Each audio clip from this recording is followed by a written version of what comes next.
आप सभी को जिज्ञासा हो रही होगी कि हाल फिलहाल में जिस तरीके से नगर निकाय के चुनाव को लेकर विवाद हो रहा था, लोग अपने आपत्ति को प्रकट कर रहे थे कि जिस तरीके से जो एसटी के लिए आरक्षित सीट थे कुछ नगर निकाय में, उसको बदलकर अन्य या फिर बोल सकते हैं कि एससी को भी रांची में कर दिया गया। तो उसको लेकर लोग आज टीएससी की बैठक को सरसरे निगाह से देख रहे थे और आज टीएससी की बैठक खत्म हो चुकी है और उसमें हम बताते चले कि टीएससी के जितने मेंबर थे सब उसमें उपस्थित थे, सिवाय बीजेपी के जो मेंबर थे वो अनुपस्थित रहे और अपने राय को वहाँ पर उन्होंने नहीं रखा। हमारे बीच में मौजूद हैं राजेश कच्छप जो खिजरी के विधायक भी और टीएससी के मेंबर भी हैं। इनसे हम जानेंगे कि जो अध्यक्ष जो टीएससी के हैं आपके मुख्यमंत्री हेमंत सोरेन, उनके समक्ष में सारे टीएससी के मेंबरों ने इन सारे मुद्दों को लेकर क्या बात रखी, क्या निष्कर्ष निकाला और आगे आने वाले चुनाव जो नगर निकाय के होने वाले तो उसमें क्या प्रभाव पड़ेगा। देखिए, सर्वप्रथम आज माननीय मुख्यमंत्री जी का आभार धन्यवाद कि जिन्होंने बहुत अरसे के बाद इतना, ये मुझे लगता है कि इनके कार्यकाल में 2 टीएससी की बैठक हुई, जो लंबा बातचीत हुआ। आज के तारीख में जिस प्रकार से टीएससी में जो चर्चा होनी चाहिए थी वो चर्चा हुआ। और इससे पूर्व में अगर हम जाएं विगत पिछले 20 वर्षों में, तो टीएससी की कभी इस प्रकार से बैठक नहीं हुई। कारण क्या है कि जो जनजातीय मामले हैं या जो 13 जिला के जो हमारे जो मामले हैं उस पर विस्तृत जानकारी नहीं हुई। आज मैं निश्चित तौर से धन्यवाद झारखंड वासियों की ओर से माननीय मुख्यमंत्री जी को देना चाहूँगा। रही बात आने वाले दिनों में नगर निकाय चुनाव की है, देखिए नगर निकाय चुनाव का अभी 1982 से लगातार होता चला आ रहा है। अब लोगों का मानसिकता भी हो गया है कि नगर निकाय का चुनाव होना है, लेकिन एक साइड में हम देखते हैं कि 13 जिला जो है अधिसूचित क्षेत्र है, 13 जिला अधिसूचित क्षेत्र है।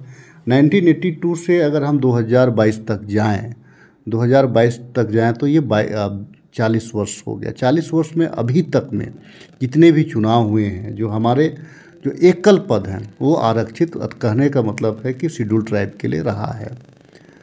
देखिए, 2 चीज़ है, मैं किसी भी समुदाय का विरोध नहीं करता, ना ही मैं एससी कम्युनिटी का करता हूँ, ना ही ओबीसी का करता हूँ, ना जनरल का करता हूँ। लेकिन चूँकि 13 जिला अगर ये अधिसूचित जिला है, इसमें किसी को मतलब बुरा मानने वाली बात नहीं। अगर 13 जिला हमारा अधिसूचित क्षेत्र है तो इसमें जो हमारा जो एकल पद है 13 जिला में अभी रिजर्व है अभी तक। और जिस प्रकार से पेशा के तहत यहाँ पे चुनाव हुआ, ग्रामीण क्षेत्र का एकल पद आपको रिजर्व रखा गया 13 जिलों में, उसी प्रकार से ये भी 13 जिला का ही एक हिस्सा है। ये नगर निकाय कोई बाहर से नहीं आया है, अभी तक 40 वर्षों में तो कभी इस प्रकार का देखा नहीं। और नया चीज़ अगर ठीक है, अगर आपको अगर करना है तो आप संशोधन करिएगा ना। जो कानून है मेसा जो एक्ट है, ठीक है ना, म्यूनिसिपल कॉर्पोरेशन एक्ट जो है, उस पर आपको सांसद को भेजना पड़ेगा, आपको केंद्र को इसका भेजना पड़ेगा रिपोर्ट। उसके बाद में वहाँ से जो नियमावली में परिवर्तन करके, जो नियमावली है, जो अधिसूचित क्षेत्र का जो नियमावली है, उसमें आपको संशोधन करने के बाद ही आप इस प्रकार का कर सकते हैं। और अभी तक तो चूँकि यहाँ पे संशोधन नहीं हुआ है, ठीक है, आप कह रहे हैं कि रोस्टर अगर कर रहे हैं तो आने वाले दिनों में, ठीक है, अभी जो सुनाई दे रहा है आप लोगों के चैनल के माध्यम से कि यह क्षेत्र जो है, यह क्षेत्र है कि शेड्यूल कास्ट के लिए आरक्षित होगा। मैं शेड्यूल कास्ट का मैं विरोध नहीं कर रहा हूँ, लेकिन अगर रोस्टर में हम जाएंगे तो आज शेड्यूल कास्ट है, कल फिर ओबीसी आपको करना पड़ेगा, फिर ओबीसी के बाद में आपको जनरल करना पड़ेगा। तो अगर हम जनरल एकल पद को कर रहे हैं, फिर अधिसूचित क्षेत्र का मतलब क्या रहा। तो इन तमाम बिंदुओं पे माननीय मुख्यमंत्री जी, जो हमारे टीएससी के जो अध्यक्ष हैं, उनके साथ बातचीत हुई है। कहीं ना कहीं सारे कौम के लिए, सारे जो लोग हैं, चाहे वो किसी भी कास्ट के समुदाय के हो, सबको अवसर मिलना चाहिए। लेकिन जो नियमावली है, नियमावली के विरुद्ध भी हम नहीं जा सकते हैं। तो चुनाव में अब क्या प्रभाव पड़ेगा? जो नोटिफिकेशन होने वाली थी, जिस तरीके से लोग तैयारी कर रहे थे, देखिए आज है आपको 23 तारीख तक में नोटिफिकेशन आने का एक उम्मीद था कि चुनाव आयोग कोई चुनाव का गाइडलाइन करेगा। लेकिन अभी मैं आपके चैनल पर संध्या को बैठा हूँ, अभी तक कोई नोटिफिकेशन नहीं आया है। कहने का मतलब निश्चित तौर से जो 13 जिला का जो मामला है, अधिसूचित क्षेत्र का जो मामला है वो चल रहा होगा। ये चुनाव आयोग ठीक है, एजेंसी स्वतंत्र एजेंसी है, इसका मतलब ये नहीं कि यहाँ का जो परंपरा है, यहाँ का जो प्रावधान है उसके विरुद्ध तो नहीं जाएगा। और यहाँ पे चूँकि आज के तारीख में टीएसी में जिस प्रकार से हमारा अधिसूचित क्षेत्र में CNT एक्ट, SPT एक्ट लागू है, और जिस प्रकार से सामूहिकता की बात है, यहाँ के गरमजरुआ ज़मीन और जितने भी उस पर जो सामूहिकता की बात थी, चाहे कम्युनिटी फॉरेस्ट में सामूहिकता की बात थी, पिछला सरकार में ये समाप्त हो चुका है। आने वाले दिनों में अगर जो हमारा चूँकि CNT लैंड ज़्यादा है और उस पर लोग बिना रजिस्ट्रेशन के ही आज उस पर लोग वास कर रहे हैं, लोग सादा पट्टा बना करके रह रहे हैं, लोग हड़प करके रह रहे हैं, जिस रूप में कंपनी के द्वारा या लीज के द्वारा जिस रूप में रह रहे हैं। आप अगर वो पॉपुलेशन दिखाइएगा तब तो राजधानी आने वाले दिनों में आपको फिर यहाँ पे अधिसूचित क्षेत्र का कोई मतलब नहीं है। तो इन तमाम चीज़ों पे और हम लोगों ने कहा है कि एक सर्वे कराया जाए, रिसेंट सर्वे कराया जाए, ताकि यहाँ के जो हैं, माननीय मुख्यमंत्री का जेहन में भी इस बात को है, उन्होंने अपने मुख से भी कहा कि जब तक हम सर्वे नहीं कराएंगे, लेकिन सर्वे कराएंगे तो जो सादा पट्टा जैसे ज़मीन पे जो दखल किए हुए हैं, तब उन लोगों का आधार क्या होगा।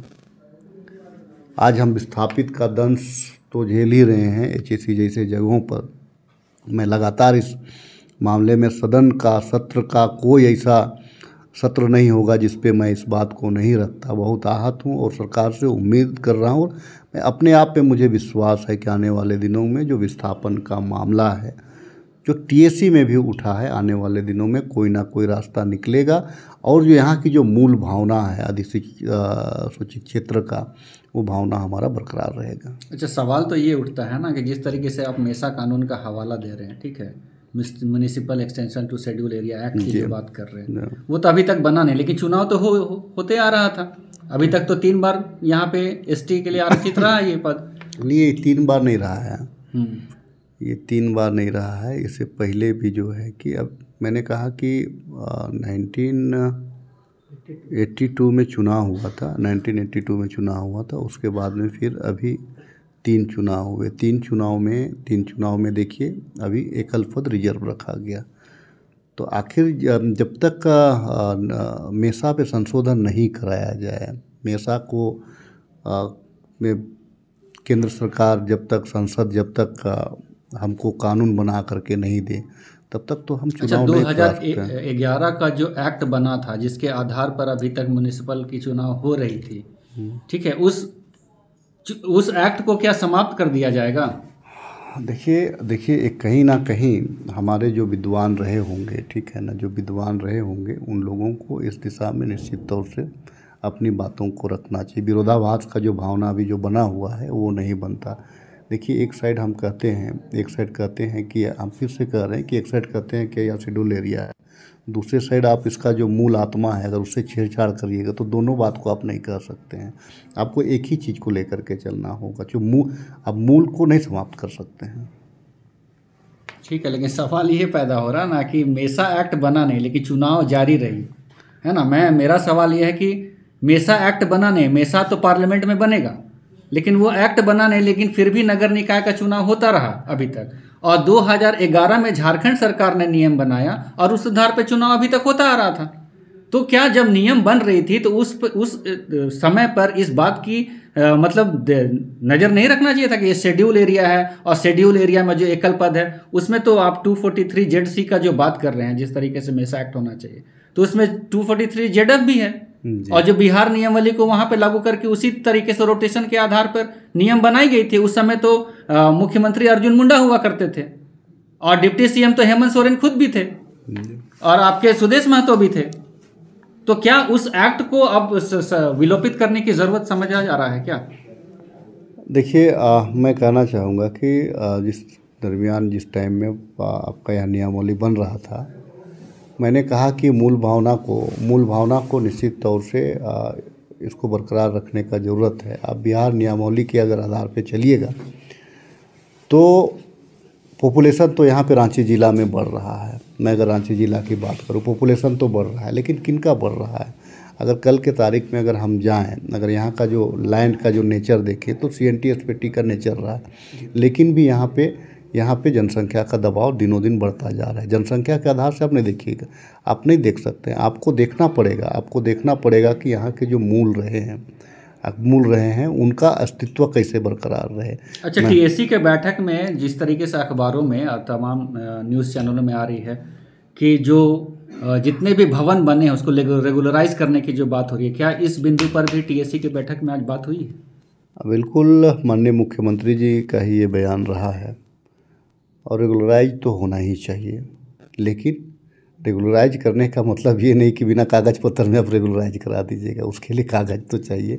जिनका जो भवन बना है, जिन्होंने निश्चित तौर से सरकार को आज लगान रसीद अपना मोटेशन करा लिया है, अपना नक्शा पास करवा लिया है, निश्चित तौर से उनका होना चाहिए। अगर किसी कारण से बिल्डिंग को नगर निगम से नहीं पास करा करके वो बना लिया है तो उसको भी सरकार को ध्यान देना चाहिए कि उनका अगर आर्थिक स्थिति ठीक नहीं, इसका मतलब थोड़ी ना तोड़ दीजिएगा। हाँ, लेकिन इसका ये भी मतलब नहीं होना चाहिए कि ज़मीन पे कोई कब्जा कर लिया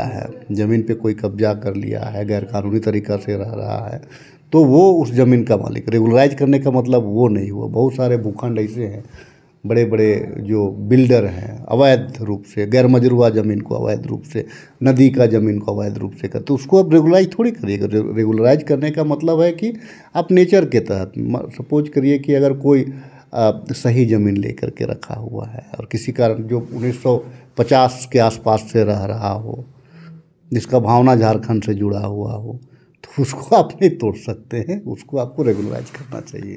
तो आप देख रहे हैं कि TSC के बैठक में तमाम विधायक जो TSC के मेंबर हैं उन्होंने अपने बातों को रखा है, और इसमें हम बताते चले कि बीजेपी के जो मेंबर थे, जो विधायक थे, इसमें शामिल नहीं हुए, अपने बातों को उन्होंने नहीं रखा। और इनका कहना है कि जिस तरीके से शेड्यूल एरिया में जिस तरीके से एकल पद से ST के लिए आरक्षित होना चाहिए वो नहीं रखा गया और इसका नज़रअंदाज किया गया और इसको ध्यान में रखा जाएगा और इसके बाद संशोधन होनी चाहिए। ये सारे बिंदु को रखा गया है। तो आने वाले वक्त में देखना है कि किस तरीके से संशोधन होती है और नगर निकाय का चुनाव किस अवस्था में होते हैं, किस नियमावली के तहत होती है और कब होती है, ये तो देखने वाली बात होगी। फिलहाल के लिए हमारे सहयोगी विकास मिंज के साथ अबुआ बिहान के लिए अजय टोप्पो का धन्यवाद। जोहार।